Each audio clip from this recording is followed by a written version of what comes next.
Good morning all of you. Welcome to GP study live. GP study live में आपका स्वागत है। सुप्रभात आप सबों को।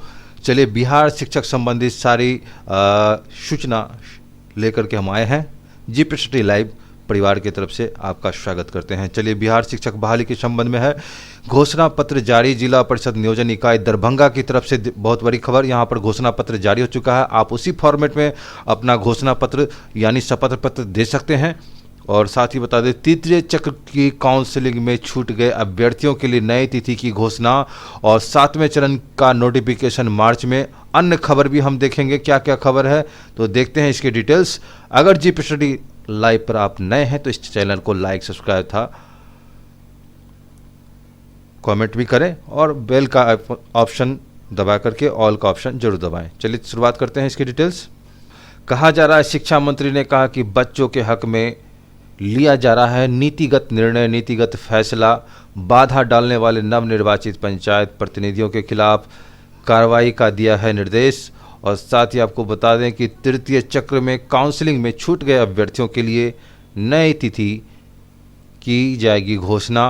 और आपको बता दें, यहाँ पे छठे चरण के तहत प्राथमिक शिक्षकों का नियोजन कर रही ऐसी नियोजन इकाई है जहाँ विभिन्न वजहों से तृतीय चक्र की काउंसलिंग निर्धारित शेड्यूल पर नहीं कराई जा सकी, वहां काउंसलिंग अलग से कराई जाएगी। शिक्षा विभाग बहुत जल्दी नई तिथि घोषित करेगा। शिक्षा मंत्री विजय कुमार चौधरी ने विभाग के इस नीतिगत निर्णय को साझा करते हुए बताया कि काउंसलिंग की नई वर्तमान तिथि के चल रहे हरे वर्तमान को तृतीय चक्र के तहत ही घोषित की जाएगी। शिक्षा विभाग ने यह निर्णय बच्चों के हक में लिया है और शिक्षा मंत्री ने बताया कि विभाग ने पाया है कि तृतीय चक्र के तहत अब तक नगरीय निकाय और प्रखंड स्तरीय कई नियोजन इकाई में काउंसलिंग नहीं कराई जा सकी है। कहीं मेगा सूची जारी नहीं की गई है तो कई नियोजन इकाइयों में स्थानीय अफसर ही अनुपलब्ध हैं यानी प्रेजेंट नहीं हैं। यहाँ तक कि कई नियोजन इकाइयों में नवनिर्वाचित पंचायती राज संस्थाओं के पदाधिकारियों ने नियोजन प्रक्रिया में अपेक्षित मदद नहीं की है। यहाँ तक कि बिना कारण भी अरंगा डालने की कोशिश की गई है। इस प्रकार से शिक्षा मंत्री ने बताया कि इन्हीं सब वजहों के चलते काउंसलिंग नहीं हो सकी, लिहाजा अभ्यर्थियों के हक में शिक्षा विभाग जो है ये को अलग काउंसलिंग कराने का निर्णय लेना पड़ रहा है। शिक्षा मंत्री ने जिला पदाधिकारियों को गुरुवार को यह भी निर्देश दिया कि नवनिर्वाचित पंचायत पदाधिकारियों ने अगर कहीं वैध कारणों से काउंसलिंग रोकी है तो उस समस्या का समाधान किया जाए। जरूरत पड़े तो वहां नए सिरे से मेधा सूची प्रकाशित की जाए और अगर उनकी तरफ से अकारण व्यवधान पैदा किया जा रहा है तो उसे गंभीरता से लिया जाए, क्योंकि नियोजन कराना उनका दायित्व है। और शिक्षा मंत्री ने निर्देश दिए कि अनावश्यक तौर पर व्यवधान डाल रहे नवनिर्वाचित पदाधिकारी के खिलाफ जो है पंचायती राज अधिनियम और अनिवार्य शिक्षा के अधिकार अधिनियम के तहत कार्रवाई की जाए। उन्हें अभ्यर्थियों से अपील की कि वे नियोजन प्रक्रिया में सहयोग करें। शिक्षा विभाग पारदर्शिता पूर्ण नियोजन कराने के लिए संकल्पशील है। उल्लेखनीय है कि प्रदेश में प्रारंभिक स्कूलों के लिए 11,000 से अधिक पदों के लिए 1200 से अधिक नियोजन इकाइयों में काउंसलिंग प्रक्रिया चल रही है। देखिए, ये दरभंगा के तरफ से जो है जिला परिषद घोषणा पत्र ये जारी किया गया है। आप इसी फॉर्मेट में अपना घोषणा पत्र दे सकते हैं। तो जिला परिषद देख सकते हैं आप। मैं यहाँ पर अपना नाम भरेंगे, मैं के स्थान पर अपना नाम भरेंगे और उसके बाद पिता का नाम भरेंगे, जन्म तिथि भरेंगे, पता भरेंगे और साथ ही यहाँ पर जो है डिटेल्स पता आप भरेंगे। नियोजन का विषय आपका क्या रहा है वो भरना है। आपको प्राप्ति रसीद जो आपको मिला है, यानी जो प्राप्ति रसीद जिस समय आपने नियोजन इकाई में फॉर्म भरा था तो उस समय जो आपको प्राप्ति रसीद मिला था उसमें संख्या जो मिली थी वो प्राप्ति रसीद संख्या भरना है।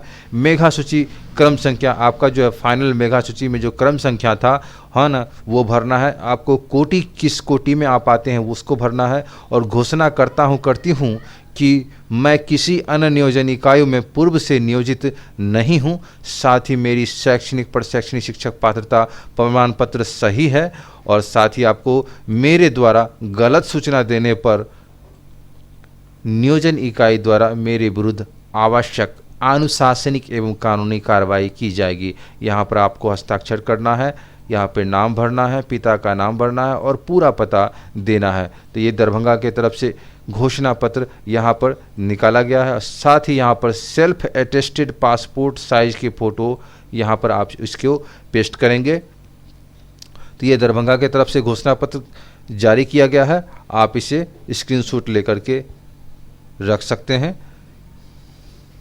अगली खबर हम लोग देखते हैं। अगली खबर बहुत बड़ी खबर है, देख सकते हैं कि 11 तक सर्टिफिकेट सत्यापन के बाद हाई स्कूल शिक्षकों को मिलेगा नियोजन पत्र। निगम, जीप क्षेत्र और काटी, मोतीपुर, साहेबगंज, नप इकाई के लिए काउंसलिंग है। और ये आपको बता दें कि जीप माने होता है जिला परिषद, जीप नगर निगम, नगर परिषद नियोजन इकाई के तहत हाई +2 स्कूलों में नियोजन को पहले 8 से 11 फरवरी तक अभ्यर्थियों के मूल प्रमाण पत्र का मिलान सत्यापन होगा। इसके लिए जिले में 5 केंद्र बनाए गए हैं। इसके बाद नियोजन इकाई सहमति पत्र लेकर के नियुक्ति पत्र जारी के लिए काउंसलिंग करेगा। इसके लिए एक केंद्र है, इसी केंद्र पर यहाँ अलग अलग तिथियों का नियोजन इकाई वार काउंसलिंग होना है और हर नियोजन इकाई में जो है की ओर से मूल प्रमाण पत्र का सत्यापन के बाद तैयारी अंतिम सूची में 14 फरवरी तक अनुमोदित करने का अनिवार्य रूप से होगा और 15 फरवरी तक रोस्टर बिंदु के आधार पर चयनित अभ्यर्थियों की सूची और विद्यालय विषयवार रिक्तियों का प्रकाशन NIC पोर्टल पर होगा। अभ्यर्थियों के सभी दस्तावेज का मूल प्रमाण पत्र व स्व अभिप्रमाणित फोटो कॉपी 2 प्रति में जमा करना अनिवार्य होगा। DO अब्दुल सलाम अंसारी और DPO स्थापना जमालुद्दीन ने बताया कि नियोजन स्थल पर वीडियोग्राफी की व्यवस्था जिला स्तर से कराई जाएगी।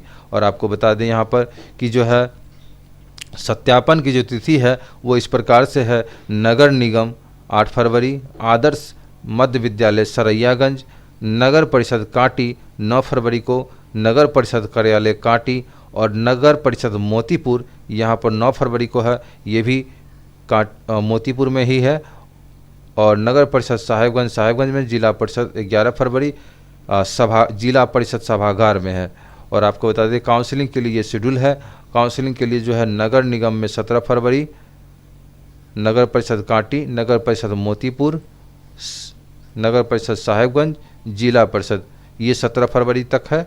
और सभी आदर्श मध्य विद्यालय में सरैयागंज और अन्य विद्यालय में है। और 18 फरवरी को इस प्रकार से जिला परिषद में आदर्श मध्य विद्यालय में दिया गया है। नियोजन इकाई में रिक्ति पद जो है इस प्रकार से दिया गया है। नियोजन इकाई हाई स्कूल +2 में जिला परिषद के 147, +2 में 451, नगर निगम में 71, +2 में 30 हो गया, हाई स्कूल में 71 और इसमें 30 है। नव कांटी में हाई स्कूल में जो हो गया 7 और +2 में 7। नियोजन इकाई हाई स्कूल +2 में, नव मोती में 7, ये 13 +2 में है। नव साहेबगंज में 5 और +2 में 10 है। और कुल मिला के 237 हाई स्कूल में और 511 +2 में है। ये खबर आपको मुजफ्फरपुर से है। नेक्स्ट हम लोग देखते हैं, वही खबर है 417 रिक्तियों के लिए काउंसलिंग। 8 से शिक्षक बनने को 5595 विद्यार्थी ने किया था आवेदन और आवेदन के बाद आवंतिक मेधा सूची जारी की गई थी। अनुपस्थित रहने वाले अभ्यर्थी रद्द होना आवेदन और जो अभ्यर्थी प्रमाण पत्र सत्यापन के समय उपस्थित नहीं होंगे उनके आवेदन रद्द कर दिया जाएगा। DO अमित कुमार ने बताया कि काउंसलिंग के दौरान सभी उपस्थित अभ्यर्थियों के प्रमाण पत्रों का सत्यापन किया जाएगा। जो अभ्यर्थी अनुपस्थित रहेंगे उनका आवेदन रद्द कर दिया जाएगा। तो ये पटना जिला के अंतर्गत नगर निगम के क्षेत्र में माध्यमिक और उच्च माध्यमिक स्कूलों के लिए शिक्षक नियोजन 8 फरवरी से शुरू किया जा रहा है, जिसमें टोटल 417 रिक्तियां विभिन्न विषयों में है। माध्यमिक के लिए 241, उच्च माध्यमिक के लिए 176 और इसके लिए 55,595 अभ्यर्थियों ने काउंसलिंग के लिए बुलाया गया है। और बता दें कि जिन पहले दिन 8 फरवरी को नगर निगम में, 9 फरवरी को नगर परिषद और 10 फरवरी को नगर पंचायत में और 11 फरवरी को जिला परिषद की नियोजन प्रक्रिया की जाएगी। ज्ञात हो कि नगर निगम क्षेत्र के लिए आवेदन पहले लिया जा चुका है और पटना डीईओ कार्यालय की माने तो आवेदन लेने के बाद जांच के लिए औपबंधिक मेगा सूची जारी की गई थी। इसके बाद मेगा सूची जारी की गई है। मेगा सूची में जो अभ्यर्थी चयनित हुए थे उन्हें 8 से 11 फरवरी को अलग अलग बुलाया गया है और हर दिन काउंसलिंग में अभ्यर्थियों के प्रमाण पत्रों की जांच होगी। प्रमाण पत्रों की जांच के बाद अंतिम मेधा सूची डीओ कार्यालयों के द्वारा दी जाएगी। बहुत बड़ी खबर मार्च में विज्ञप्ति जारी करने की बात है तो सीटेट पास अभ्यर्थियों ने चलाया ट्विटर अभियान और किया 7वें चरण शिक्षक भर्ती की मांग और मार्च की विज्ञप्ति जारी नहीं होती है तो करेंगे आंदोलन। बिहार के अभी 6ठे चरण की नियुक्ति प्रक्रिया चल रही है जो संभवतः फरवरी में समाप्त हो जाएगी। सरकार के कुछ गलत नीतियों के कारण बिहार को 70 से 80 हजार सीटेट पास अभ्यर्थी 6ठे चरण से न केवल वंचित रह गए हैं बल्कि मानसिक और आर्थिक रूप से प्रताड़ित होने पर विवश हो गए हैं। सीटेट पास दिसंबर 2019 एवं जनवरी 2021 के अभ्यर्थी पिछले 2 से 3 सालों तक लगातार आंदोलन तथा ट्विटर कैंपेन के माध्यम से अपनी मांग रख रहे हैं। विज्ञप्ति जारी करने को लेकर शिक्षक अभ्यर्थी विवेक कुमार ने सचिवालय शिक्षा विभाग एवं शिक्षा मंत्री के 7वें चरण के शिक्षक भर्ती विज्ञप्ति के संबंध में निकालने के लिए आवेदन दे रहे हैं और साथ ही इसके जुड़े तमाम अभ्यर्थी शिक्षा विभाग को पत्र भेजकर विज्ञप्ति जारी करने का मांग कर रहे हैं। बीते दिनों अभ्यर्थियों ने ट्विटर पर हैशटैग प्राइमरी नोटिफिकेशन के साथ ट्वीट कैंपेन किया जो ट्विटर पर 1,49,000 ट्वीट्स के साथ बिहार में नंबर 1 पर ट्रेंडिंग में रहा और इस ट्विटर कैंपेन में विभिन्न राजनीतिक दलों का समर्थन मिला। राजद प्रदेश अध्यक्ष प्रवक्ता चितरंजन गगन ने ट्वीट कर चरण शिक्षक भर्ती के विज्ञप्ति जारी के लिए 7वें चरण की शिक्षक भर्ती की विज्ञप्ति जारी करने की मांग की। साथ ही सीपीआई एमएल के विज्ञप्ति विधायक संदीप सौरभ, यूथ कांग्रेस के अमरीश रंजन पांडे, खान सर के साथ अन्य लोगों ने ट्वीट कैंपेन में हिस्सा लिया। तो देख सकते हैं किस तरह से आंदोलन के लिए जो है 7वें चरण के लिए जो है मांग की जा रही है। यहाँ पर सभी अभ्यर्थी सब 7वें चरण की मांग कर रहे हैं। कटोरा लेके हाथ में देखिए भीख मांग रहे हैं, जिससे सरकार के लिए एक आलोचना है। जो भी शिक्षित अभ्यर्थी हैं उनके तरफ से इस तरह का जो है डेमोन्स्ट्रेशन किया जा रहा है, दिखाया जा रहा है, प्रदर्शन किया जा रहा है, जो कहीं से शिक्षित अभ्यर्थियों के लिए सही नहीं है। सरकार के खिलाफ शिक्षक अभ्यर्थी अपनी मांग रहे हैं लेकिन सरकार कान में रुई डाली हुई है। 7वें चरण की शुरुआत अभी तक नहीं की है और इसके क्लियर डेडलाइन नहीं दे रखे हैं। देखते हैं नेक्स्ट हम लोग। आज से कोरोना की तीसरी लहर के संबंध में है तो 1 महीने बंद थे शिक्षण संस्थान और स्क्रीनिंग और सैनिटाइजन के बाद स्कूल में एंट्री। नई गाइडलाइन के बाद आज से कैंपस में पूरी उपस्थिति के साथ पढ़ाई और ये किन किन स्कूलों का क्या होगा, टाइम्स, ये सारी चीज़ दिए हुए हैं। ये पटना के हैं Kendriya Vidyalaya, Saint Xavier's high school, Saint Joseph convent, संत Michael high school, Notre Dame academy, संत Karen's high school, Don Bosco academy. ये सारे जो है मतलब कि 8वीं तक के बच्चों को 50% उपस्थिति के साथ ऑफलाइन क्लास चलेगी। 9वीं से 12वीं तक की क्लास 100% उपस्थिति के साथ शुरू की जाएगी। अगली खबर है भास्कर सर्वे में 4044 लोगों ने बताया कि इस साल राज्य सरकार से वो क्या चाहते हैं। 70% चाहते हैं कि सरकार भर्तियां निकाले, 77% बोले सरकार अस्पताल बेहतर हो और 57% खेल गतिविधि बढ़ाने के पक्षधर हैं और सर्वे में 76% ने कहा कि शहर में टूटी सड़कों के जिम्मेदार पर कार्रवाई हो। तो 49% लोग चाहते हैं कि गंभीर बीमारियों का इलाज खर्च की कैपिंग हो और वे एक से ज़्यादा विकल्प भी चुन सकते थे। इनके चुने हुए टॉप विकल्प में हम आपको बता रहे हैं कि पहला, इस भास्कर सर्वे में जो है पूछे गए 6 सवाल में जवाब में खेल एकेडमिक स्क्रीनिंग ट्रेनिंग और सरकारी स्कूल की दशा सुधारने पर रहा पाठकों का जोर। तो पहला है, इस साल आपको राज्य सरकार से सबसे ज़्यादा उम्मीद किस चीज़ से है?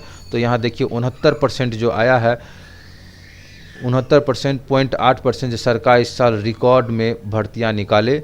उसके बाद जो है 57% 5 में अपराध रोकने की सख्ती करे, और 55.9% में बेहतर आधुनिक स्किल वेस्ट शिक्षा, अधिक से अधिक विकल्प मिले। और आपको दूसरा में जो बताया गया है, हेल्थ सेक्टर में आपकी सबसे बड़ी उम्मीद क्या है?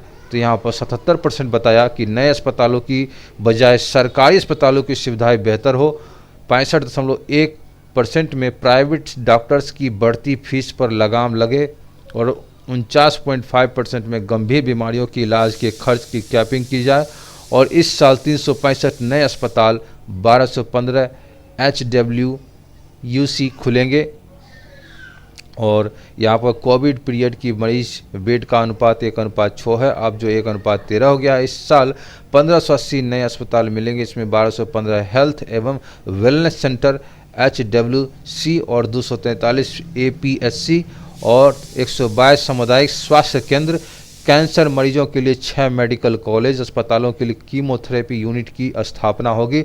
6 जिलों में होम बेस्ड पोलिएटिव तैयार शुरू भी होगी। मुजफ्फरपुर में रेडियोलॉजी का सबसे बड़ा लैब बनेगा। 2 साल में पूरे हेल्थ सिस्टम डिजिटल होगा। और आपको बता दें कि यहाँ पर जो है एजुकेशन सेक्टर में आपकी सबसे बड़ी उम्मीद क्या है? तो बताया जा रहा है कि एजुकेशन सेक्टर में सबसे बड़ी उम्मीद 80.9% में सरकारी स्कूलों की स्तर सुधारे, यहाँ आधुनिक शिक्षा और तकनीकी बढ़े, और 58.7% में शिक्षकों की कमी दूर करने की भर्तियां निकाले। ये सारे डिटेल्स भास्कर सर्वे में दिया गया है। चौथा में अपराध रोकने के लिए आप कौन से कदम उठाना जरूरी मानते हैं?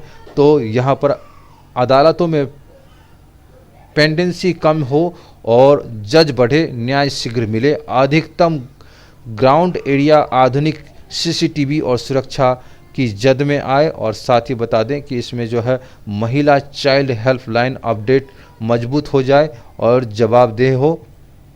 5वां में आपको शहर में खराब सड़कों की सफाई और समस्याओं का निदान के लिए क्या करना चाहिए? तो 76.2% टूटी सड़कों के जिम्मेदार पर सख्त कार्रवाई, सड़कों पर का बीमा हो, और शहर में जगह जगह कचरा पात्र हो और इनकी नियमित सफाई हो। उसके बाद जो है 59.2% में शहर की 100% कचरा संग्रहण शुरू किया जाए। तो टूटी सड़कों के जिम्मेदारों पर सख्त कार्रवाई और सड़कों का बीमा हो, यानी LIC हो उसका। तो शहरों की गलियां रोशनी और कचरा प्रबंधन ठोस नीति अपनाया जाए। 70,000 से अधिक विश्वविद्यालय व स्कूल शिक्षकों की भर्ती की जाए, और इस तरह से अपराधियों पर नकेल को हर जिले में वज्र कंपनी लगाया जाए। खेल क्षेत्रों में आपकी उम्मीद क्या है? तो 70% ने कहा कि नई खेल एकेडमी खुले, सरकार का स्कूल स्तर पर खेलों की बढ़ावा दे, और स्थानीय स्तर पर टूर्नामेंट में संख्या बढ़ाना चाहिए ताकि नए प्रतिभाओं को मौका मिले। शुरुआती स्तर पर खिलाड़ियों का प्रोत्साहन राशि और सुविधाओं का बढ़ाना चाहिए। नई खेल नीति आएगी, खेल विश्वविद्यालय भी बनेगा। खेल को बढ़ावा देने के लिए राज्य की खेल नीति नहीं थी, इस साल नई नीति बन जाएगी, और नए साल राजगीर में अंतर्राष्ट्रीय खेल स्टेडियम बनकर तैयार हो जाने की संभावना है। नए खेल विश्वविद्यालय कैंपस में मूर्त रूप से लेगा और नियमावली भी तैयार होगी। तो ये सारे सर्वे हैं। इस सर्वे में जो है 4044 लोगों ने हिस्सा लिया, और राज्य सरकार को से क्या चाहते हैं ये सारी जानकारी दिया। चलिए, आज से स्कूल, कॉलेज, कोचिंग, धार्मिक स्थल, मॉल सब खुलेंगे। दुकानें सामान्य रूप से खुलेंगी। शादी में 200 लोग शामिल होंगे, और 8वीं तक के स्कूल और कोचिंग 50% उपस्थिति के साथ खुलेंगे। अंतिम संस्कार और श्राद्ध में 200 लोग शामिल हो सकेंगे। सिनेमा हॉल 50% क्षमता के साथ खुलेंगे। सभी पार्क, उद्यान सुबह 6 बजे, दोपहर 2 बजे तक खुल सकेंगे। पहले पूरी तरह बंद थे। और दुकानें और मॉल, पाबंदी लगी तो काबू में आया कोरोना। सरकारी दफ्तर, नियोजन परीक्षाएं, धार्मिक स्थल, सभा समारोह, पार्क, उद्यान, शादी विवाह, ये सारी चीज़ जो है इसमें एक संख्या निर्धारित की गई है। अगली खबर जो है 14,000 शिक्षकों के 10 माह के बाद भी नहीं मिला 15% बढ़ा हुआ वेतन। 12,000 के डाटा पर अब तक नहीं हुआ डिजिटल सिग्नेचर, और जब तक डिजिटल सिग्नेचर नहीं होगा वेतन नहीं मिलेगा। और डीपीओ ने स्थापना बोले कि कम से कम 15 दिनों का अभी और लगेगा समय। डीपीओ स्थापना जमालुद्दीन ने कहा, शिक्षकों का डाटा अपलोड करने में मुजफ्फरपुर नंबर 1 था, पर डाटा में कई सुधार की जरूरत है। पूर्व में विसंगति के कारण कई शिक्षक अपने निर्धारित वेतनमान से अधिक वेतन ले रहे थे, उसमें सुधार किया गया। और सभी बीओ को निर्देश है कि शिक्षकों का अपलोड डाटा का सत्यापन, समीक्षा का प्रमाण पत्र स्थापना कार्यालय में जमा कराए, और इसमें टीम भी कार्य कर रही थी। डीपीओ ने बताया कि वित्तीय भुगतान का मामला एक एक बिंदु को देखा जा रहा है, जल्दीबाजी नहीं की जा सकती है। कम से कम 15 दिन और लगेंगे, और जनवरी का वेतन पुराने स्केल के तहत भुगतान किए जाने का आदेश दिया जा चुका है। अगली खबर आपको देखिए, दरभंगा की तरफ से लेटर जारी किया गया है छठे चरण माध्यमिक उच्च माध्यमिक नियोजन इकाई 2019 के संबंध में। तो www.darbhanga.nic पर अपलोड है। कार्रवाई एवं प्रक्रिया के अंदर आवंतिक मेगा सूची प्राप्त आपत्तियों का निराकरण कर अंतिम मेगा सूची के लिए जिले की वेबसाइट darbhanga.nic.in पर अपलोड प्रकाशित किया जा रहा है। उपरोक्त विभागीय निर्देश के आलोक में अनुमोदित अंतिम मेगा सूची उपलब्ध कोटिवार विषयवार रिक्ति विरुद्ध मेगा क्रम में सम्मिलित अभ्यर्थियों के मूल प्रमाण पत्र का मिलान सत्यापन दिनांक 11/2/2022 10:30 से 5 बजे तक कार्यालय जिला परिषद दरभंगा में किया जाना है। तो अंतिम मेगा सूची में सम्मिलित अभ्यर्थियों को अपने सभी मूल शैक्षणिक प्रमाण पत्रों का STET अंक प्रमाण पत्र तथा सभी शैक्षणिक प्रमाण पत्रों का STET अंक प्रमाण पत्र की छाया प्रति स्व अभिप्रमाणित कवर फाइल के साथ 2 प्रतियों के साथ रखकर अनिवार्य रूप से उपस्थित होना सुनिश्चित करेंगे। संलग्न घोषणा पत्र भी भरकर जमा करना होगा। और यहाँ पर देख सकते हैं कि ये उप विकास आयुक्त सह मुख्य कार्यपालक पदाधिकारी दरभंगा है, और कह रहा है कि उक्त तिथि की अवधि पर अभ्यर्थी किसी भी प्रकार की पात्रता पर विचार नहीं किया जाएगा। तो ये लेटर है, आप इसका स्क्रीनशॉट लेकर के रख सकते हैं। चलिए, लता मंगेशकर मां के समान, लता मंगेशकर का निधन पर बिहार में 2 दिन का राजकीय शोक है। स्वर कोकिला भारत रत्न लता मंगेशकर का निधन देश के लिए अपूरणीय क्षति है। आने वाले पीढ़ियां उन्हें भारतीय संस्कृति के एक दिग्गज के रूप में याद करेगी, जिनकी सुरीली आवाज़ में लोगों को मंत्रमुग्ध करने का अद्वितीय क्षमता थी। और बता दें कि लता और अटल बिहारी वाजपेयी, आप अगर अल्फ़ाबेट इसका चेंज करेंगे तो लता LATA, उधर ATAL, अगर पहला अल्फ़ाबेट एक्सचेंज करेंगे तो देखेंगे कि दोनों का नाम मिलता है। और ये भी जो हैं दोनों अविवाहित ही थे, अटल बिहारी वाजपेयी भी और इधर लता भी। तो राज्यपाल फागू चौहान ने मुख्यमंत्री नीतीश कुमार समेत तमाम नेताओं ने शोक व्यक्त किया। प्रशंसक शोकाकुल हैं, और 2 दिन का राजकीय शोक बिहार में। इस प्रकार से अलविदा स्वर कोकिला। 36 भाषाओं में 30,000 से ज़्यादा गाना को आवाज़ देने वाली लता दीदी, 36 भाषाओं में 30,000 से अधिक गानों को आवाज़ देने वाली दीदी नहीं रही। अब 92 साल की थी। कोरोना के चपेट में आने के बाद से चल रहा था इलाज। देश दुनिया में शोक की लहर। मुंबई में अंतिम संस्कार, और इस प्रकार से हमेशा दिल में रहेंगी। और देख सकते हैं कि लता दीदी जैसा कलाकार सदियों में पैदा होता है, वह असाधारण और उच्च कोटि के व्यवहार की धनी थी। यह दिव्य आवाज़ सदा के लिए बंद हो गई, लेकिन उनके लिए गाए गीत अनंत काल तक गूंजते रहेंगे। ये रामनाथ कोविंद राष्ट्रपति का कहना है। प्रधानमंत्री का कहना है कि मैं अपना दुख शब्दों में व्यक्त नहीं कर सकता। दयालु और सबकी परवाह करने वाली लता दीदी हमें छोड़कर चली गई। उनके निधन से देश में एक खालीपन पैदा हो गया है, जिसे भरा नहीं जा सकता। इधर सचिन तेंदुलकर ने कहा कि मैं स्वयं को भाग्यशाली समझता हूं कि लता दीदी के जीवन का हिस्सा रहा। उन्होंने हमेशा मुझे प्यार और आशीर्वाद दिया। ऐसा लगता है कि मेरा एक हिस्सा खो गया। वह संगीत के जरिए हमेशा हमारे दिलों में रहेगी। और इस प्रकार से सबसे प्रिय भजन प्रभु तेरा नाम जो ध्याए फल पाए। उसके बाद मनपसंद लोरी थी आ जा री आ नंदिया तू आ। उसके बाद शास्त्रीय राग आधारित गीत थी मनमोहना बड़े झूठे हार के हार नहीं मानो। उसके और पसंदीदा होली गीत थी तंग रंग लो जी आन मन रंग और नृत्य प्यार किया तो डरना क्या। ये सब है। तो निश्चित रूप से एक बहुत क्षति भारत के लिए। राज के सम्मान के साथ शिवाजी पार्क में अंतिम संस्कार किया गया। मुंबई के शिवाजी पार्क में रविवार को भारत रत्न लता मंगेशकर को श्रद्धा सुमन अर्पित करते प्रधानमंत्री नरेंद्र मोदी और इन मौके पर कला फिल्म जगत की तमाम हस्तियां मौजूद थी।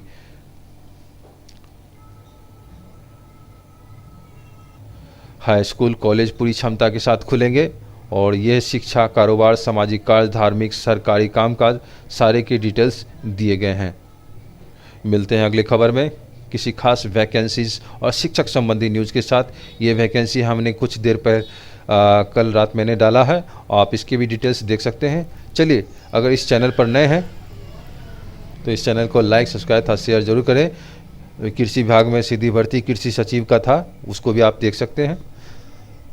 तो मिलते हैं अगले वीडियो में, तब तक के लिए खुश रहें, स्वस्थ रहें, धन्यवाद।